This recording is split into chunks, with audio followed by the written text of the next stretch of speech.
Cerita Ramadan artis Tengku Wisnu sibuk temani anak sholat tarawih, sang pesinetron ungkap kejadian mengejutkan ini saat sedang ibadah. Kegiatan selebriti selama menjalani bulan puasa menarik untuk dikulik. Salah satunya cerita Ramadan artis Tengku Wisnu saat menemani anak sholat tarawih. Dalam cerita Ramadan artis Tengku Wisnu, pesinetron itu membagikan momen saat Adam sholat tarawih. Cerita Ramadan artis Tengku Wisnu ini diisi dengan membagikan momen lucu sang anak sulung saat sholat tarawih. Dilansir Grid.id dari akun Instagram @tengkuwisnu pada Selasa, 5 April 2022, Tengku Wisnu mengunggah potret Tengku Adam Al-Fatih. Dalam foto itu, tampak Adam yang terkapar tertidur di atas sajadah saat sholat tarawih. Lewat kolom caption, Tengku Wisnu membagikan ceritanya.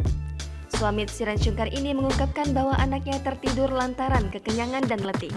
Ia juga mengungkapkan bahwa musola dekat rumah mereka penuh dengan jamaah hingga akhirnya hanya bisa sholat tarawih di luar. Tengku Wisnu mengaku lupa sejak kapan Adam telah tertidur di atas sajadah.